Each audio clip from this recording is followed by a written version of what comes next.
Hi guys, good morning. Never in my life have I been in a room with this many morning people. This is amazing. All of my friends wake up and they have that like don't talk to me for 3 hours, like super grumpy look on their face. So I thought I was the only weirdo who really loved mornings. So this is amazing. I really am so thankful to Katrina and Mafe for inviting me to speak, and to all of you guys for showing up. So I am here because I work at La Cocina. By a show of hands, how many of you guys have heard of La Cocina before? Wow, most of you. That's amazing. For all of you who haven't, it's really cool that you were just like, free breakfast. Awesome.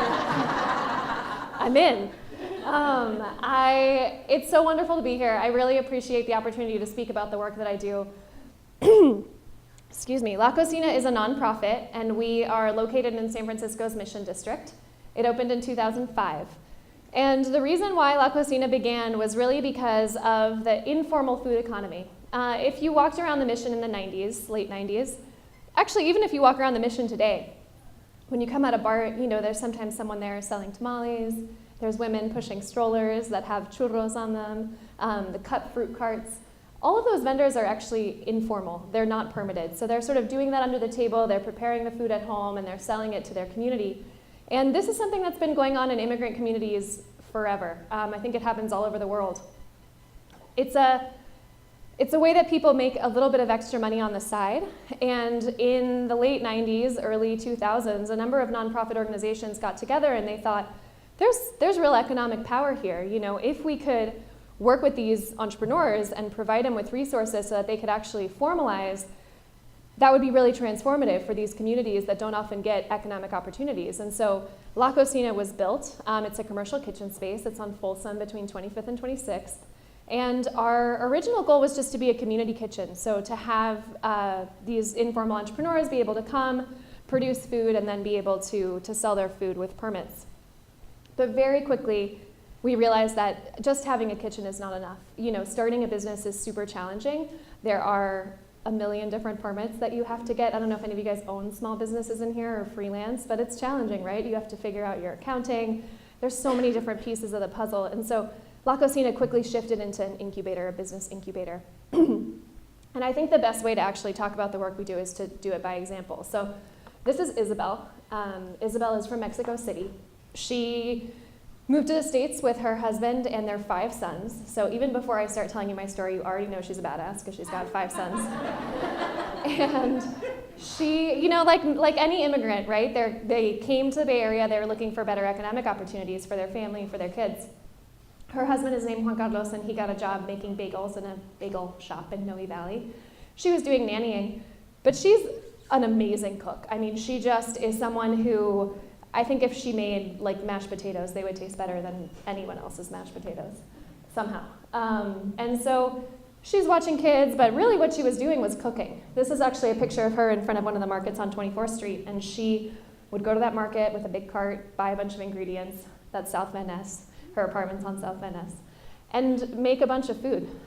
In the style of Mexico City, what are called comida corrida, which is basically like a stew, like those are meatballs, some beans, some rice, some tortillas. And she actually was kind of running a restaurant out of her home on South Van Ness. People would come in, they would get food from her, kind of a plate lunch, $10. And it was something that I think was really community building for the Mexican community that knew that she was a great cook. It was wonderful for her because she was making a little bit of extra money, doing something she really loved doing. And one of the moms of one of the kids she nannied had heard of La Cocina and encouraged her and said, "You're such a great cook, like you really should go to La Cocina and start a business there." And so finally she kind of wasn't sure about it, but she came, her kids convinced her. And so she started at La Cocina's program right around the same time I did, actually, which is one of the reasons why I'm using her as an example. So I started at La Cocina in 2008. I was the 3rd employee. We were just kind of a small, figuring it out kind of place. And Isabel was clearly a super experienced cook, but didn't have a lot of a business background. So the way La Cocina's program works, when people come to us, they apply, we try their food. We're really working with women, immigrants, people of color, people who often work in the food industry but very rarely get opportunities for ownership.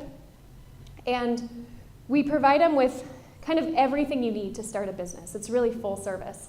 And I'm actually really happy because one of our volunteers is here, Melissa.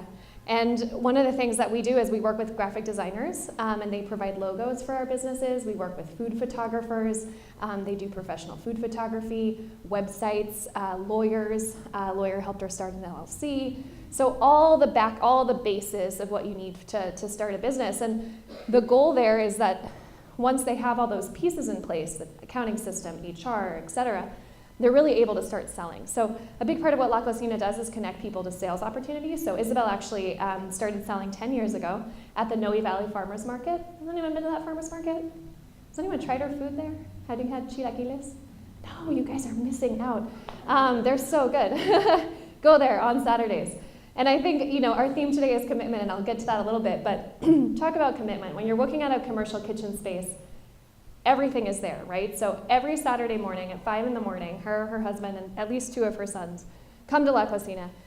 They fill up their van, right, with the tent, the stoves, the tables, the tablecloths, the plates, the forks, everything, every Saturday for 10 years. It's really incredible the amount of passion, the amount of hard work that it takes to run a food business, and I feel so lucky to be surrounded by that every day.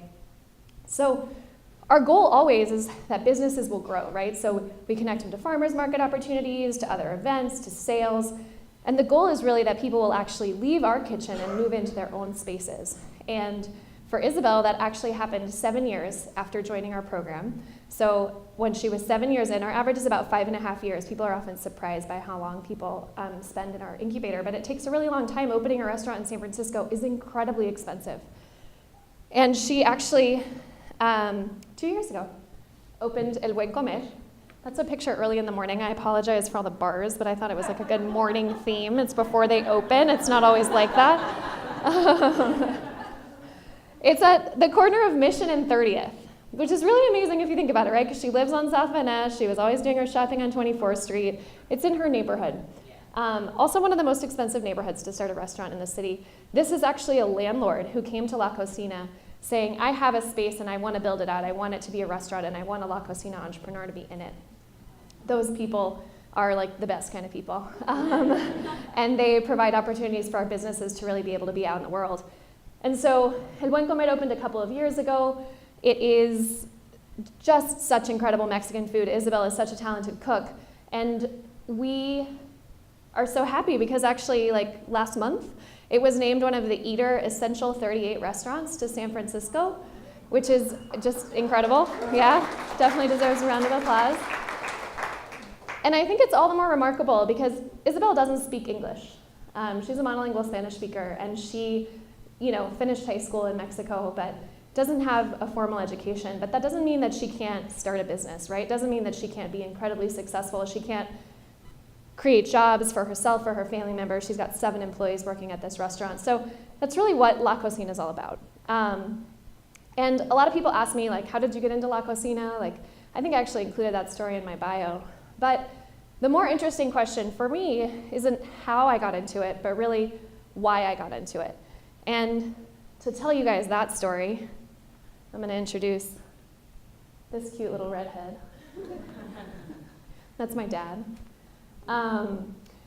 And he tells a funny story. When he was a little kid, his family was on vacation in Houston, and they were walking down the street. And behind them, there was a woman and her kids, and she was speaking in Spanish, and she said, Miren niños, miren ese pelirrojo, porque de esos no tenemos en México. And I let some Spanish speakers. So basically what she said was look at that boy, look at that redheaded boy, because we don't have those in Mexico. And my dad's Mexican, He's Mexican, is both of his, not Mexican via Ireland, but Mexican. Both of his parents are Mexican, all of his grandparents are Mexican, his great-grandparents are Mexican. I mean, obviously in the 1600s, some people came from Spain and conquered Mexico, and that's him. But I tell that story because he doesn't look Mexican, he never has. And I also don't look Mexican. And people are often surprised to find that I'm Mexican or that I speak Spanish. But in high school, he met this really amazing woman, my mom, who has black, wavy hair, darker skin, kind of hazel eyes. And they got married in Mexico City and moved to Austin, Texas. My dad was actually going there to get a master's degree. And so they came to the States and they had 3 daughters. Those are our 3 arms. I'm wearing the same watch in case you're confused about which one is me. So one of the reasons why I work at La Cocina is because I don't look Mexican. And because of the color of my skin, I am able to walk through the world without people making any assumptions about me, without people's unconscious bias affecting my ability to access opportunities. And it's not the same for my sisters, particularly one of them. And I think that just has always affected me as a person and been a really important part of why I feel really committed to doing the work that I do. Because the color of your skin affects so much in this country. I'm going to give you guys a couple of minutes to really look at this chart.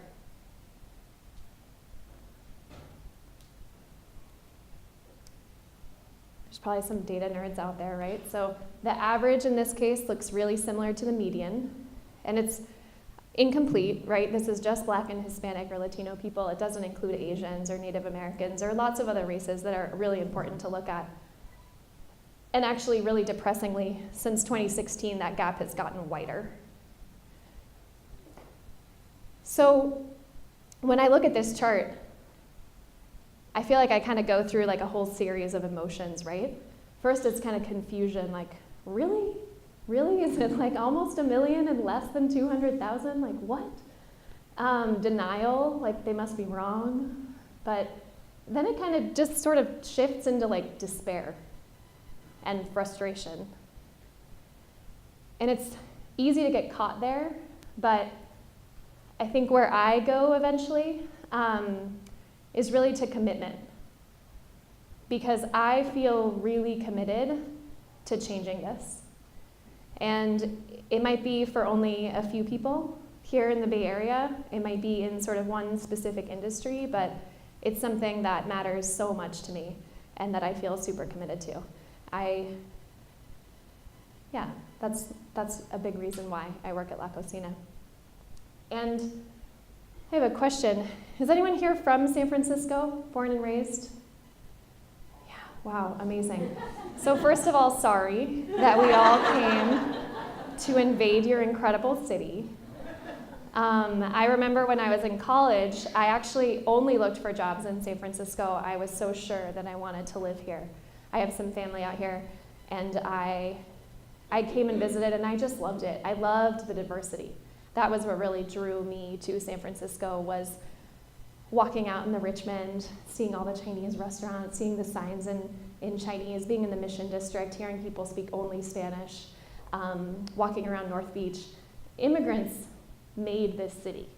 And the food that they brought with them from all the different places that they came from, to me, are such a defining part of why I think San Francisco is amazing. And it's really changing. And it's really getting a lot harder, right? If you look at that chart, Isabel came in the 80s. There was a little bit more opportunity. It wasn't so unequal. But it's just getting harder and harder for people who are from other countries, for people who are not white, to make it in this country. And so to me, it's just incredibly important that we all, as San Franciscans, as people who have chosen this place, really think about our power and our privilege and our ability to make sure that that hopefully starts edging in a different direction.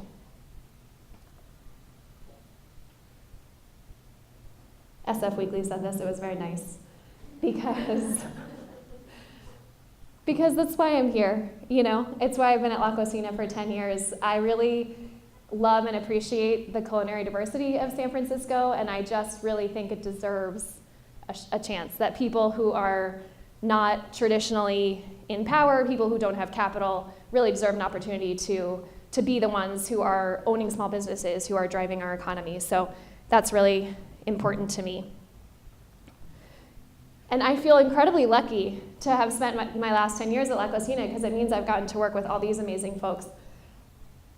Dion is there. She has a cafe in West Oakland.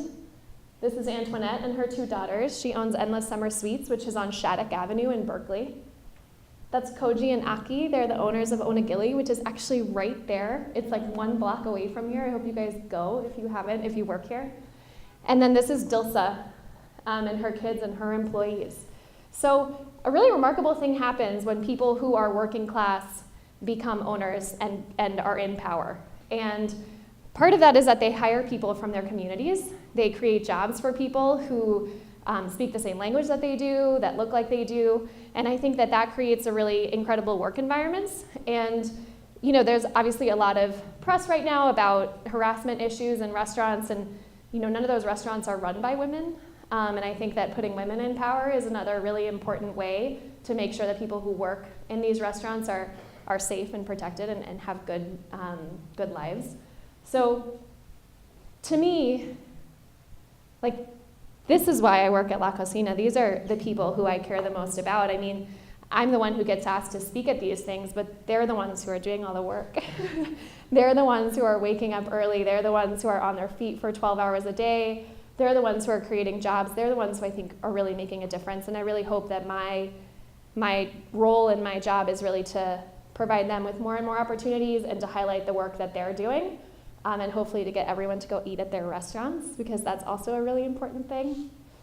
So my goal at La Cocina, my sort of big picture goal, other than to try to make income inequality lessen, which is hard and complicated, but it's really to make the world a more just place. And I feel that in my bones, right? In part because of the color of my skin and my own personal background and my family. And I think everyone feels committed to something. I was reading some people's name tags, right? To your pets, to your friends, to Taco Tuesday night. Whatever it is, I think that it's really important to try to keep in mind the community that you're surrounded by and how important the way that you commit to something, the way that you show up to something affects the world around you. Because we all have power. We all have the ability to make changes, maybe small changes, but I really think that there's so much that each of us can be doing to kind of get at these big picture goals of living in a world where people aren't judged by the color of their skin, where that doesn't determine so much of their ability to access opportunities. I think that that's something that we're all responsible for. And people often ask me, especially now, politics and everything that's happening in the world, those emotions that I go through when I read the chart, I feel like sometimes I go through the whole same thing when I open the newspaper, right? Oh my God, what do I do? And I think that the most important thing is to don't get stuck at the despair, right? Because if you get stuck at the frustration and despair, it's really easy to just go home and shield yourself from everything, because nobody likes feeling that way. Nobody likes feeling upset all the time, right? So it's easy to kind of shut it off and not think about it. I think it's really important to move past that and move into that commitment stage, to move away from feeling just the frustration and really move into feeling committed to something and feeling committed to changing the world around you. So what can you do? I'm here to advocate for one very small thing, which is think about who makes your food. Really think about it. Go eat Alicia's tamales. These are all La Cocina graduates, by the way. Go to El Buen Comer next time you have friends in town or next time you're in the Mission. Check out Reams. It's at the Fruitvale BART Transit Center, so it's super easy to get to. Go to the Ferry Building Farmers Market. Go to any farmers market. At the Ferry Building Farmers Market, we actually have a lot of different booths that are there. Beanie's Kitchen is a La Cocina grad. Reams is also there. Aiden Foods, Crumble and Whisk. You can hit 7 La Cocina businesses in one amazing morning. I really can't advocate enough for that. And it's actually funny, so Rasoy is the one that's pictured here in this little painting. And Rasoy is actually no longer there because she is opening her restaurant today, which is so exciting. Hina is the chef, and she's opening Besharam. She is going going to be opening in the Minnesota project, which is in the dog patch. There's like a bunch of galleries and stuff in there, and she's making Gujarati food. It's super exciting. It's actually also really exciting because it's our 30th La Cocina brick and mortar space that's opening ever, which is pretty awesome. So it's kind of a big day for me. I'm going from here to there. There's so much that everyone can do, and I really think that it's kind of cliche, but it's really real. Vote with your wallet. The people that you support with your money, get that money. That's all there is to it. If you give it to a giant evil corporation, the giant evil corporation has it. If you give it to the small guy has it. And think about their labor practices. Think about where they're sourcing from. Think about their ethics. It's something really small, and you can do it every single day. It feels amazing. You guys should really, really think about the way where you're eating, like who does your dry cleaning, small things. What mode of transportation are you taking? All those little decisions that we make, they build up, they make a difference. Another thing that I really want to talk about, especially because Melissa is here, is volunteering. You guys, this room is full of like the most incredible skills. I've worked at La Cocina for 10 years. We've never had an IT person, or a graphic designer, or a photographer, or a writer, right? These are all things that are really nice to have, but when you're doing the nitty-gritty of the work of social justice, it's not really in your budget. And so much of what we're able to do is because of volunteers. This whole brand, beautiful looking bird that we have, it's a little bit of a brand update. That was a graphic design studio that just came to us and said, hey, we'd love to do this pro bono. Amazing. You know, you guys have really incredible skills, so when you figure out what you're committed to, go help them out. Call them up. Be patient, because volunteer management is never at the top of anyone's list who works at a nonprofit. So it can take time, and it can really take committing to it, but I really think that it's a really cool way that all of you guys can do something. And the other thing is donating. I know it feels like I live in San Francisco, right? It never feels like we have enough money. And so it feels hard to give money to something else. But like, I promise you, you guys are all here on a Friday morning doing something that's enriching. You have money to give. It can be $20 a month. That's like one cocktail with tax and tip. I'm serious. Go right now. What's your favorite nonprofit? Sign up for a monthly donation. What's the cause that you care about? Is homelessness something that you feel really committed to changing? Give to St. Anthony's, hunger. Give to the food bank. I mean, I can't tell you the number of amazing nonprofit organizations that exist in the city that would love to be connected to donors and volunteers like you guys. So this was just nice, again, that the Chronicle said this about the work that we do. But I really hope that you guys leave here today feeling like, yes, San Francisco's changing, right? Yes, the world around us may or may not be falling apart. But there are things that we can all do, right? There are commitments that we can all make. There are decisions that we can all make. And as San Franciscans, right, as humans, as people who eat, they're not that hard initially, and the more practice you get, I think the easier it gets. So I really hope that you guys leave today inspired and thinking about the things that you can do, and sort of not in that despair place, but in that place of committing and in that place of thinking about what are the things that matter to you. Thank you guys so much for having me. I really appreciate being here.